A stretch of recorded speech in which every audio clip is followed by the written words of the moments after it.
Hey guys, what's up?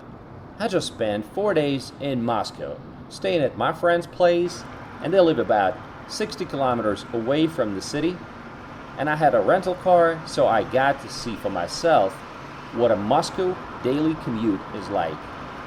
So to get to Moscow, and it was about 70 kilometers to get to the central part of Moscow, you have an option to take a regular road, which would take you anywhere from an hour and 30 minutes to 2 hours, or take a toll road, which is gonna cost you.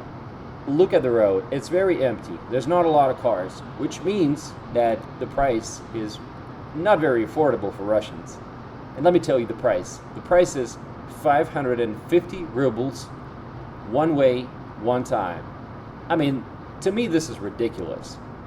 I live in Russia. I live in a large city, but this kind of prices, they just make me wonder who can afford that. And apparently not a lot of people. And you see the type of cars that were passing me on the way, they're luxurious cars. They all cost around a lot of money. Okay, so anyways, the commute time still takes you about an hour and 30 minutes if you want to go to the very heart of Moscow. And I guess I thought that would lower the price, it would bring a lot more traffic, and it would not be as fast as it was supposed to be. The maximum allowed speed is 110 kilometers an hour, which is about 70 miles an hour.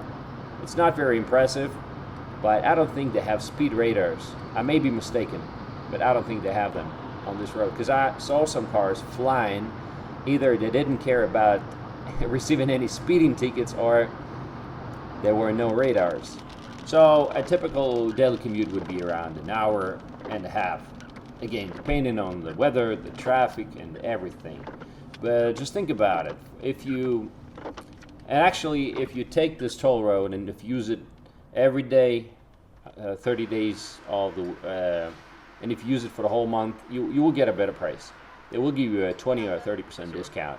But that would still come to about $250 a month. So it's really up to you to decide if your time is worth this much. And the weather in Moscow is so huge that the weather can change depending on the location. You see, we're entering the city now, and it's raining like crazy. You can hardly see anything. And then once we reach the center, it's gonna be sunny again. Isn't that amazing? Okay, we're stuck in traffic again. We're crawling, and there's nothing you can do about it.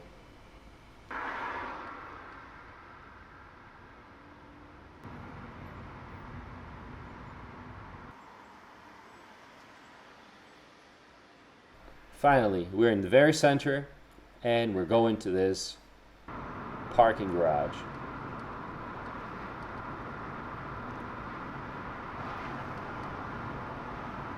Parking in central Moscow is very expensive. It's 380 rubles an hour, which would be five something dollars in the U.S. currency. Look, we're in the very center. I just parked my car. When I came back to get it at the end of the day, I was in for a surprise. They charged me a full day charge, which was 1,500 rubles. That is about, I think, $25. That's still a lot of money. I mean, it just amazes me how expensive it is to be in Moscow, to live in Moscow, and just owning a car in Moscow is going to cost you a lot of money. And I saw some really fancy cars in that garage. There's Ferrari Testarossa, there's Rolls Royces, there's Mercedes, all types of cars. And if you think about it, if these guys are paying $25 a day for parking, then that would correspond to $750 a month just to keep your car parked in the central part of Moscow. Wow, isn't that amazing?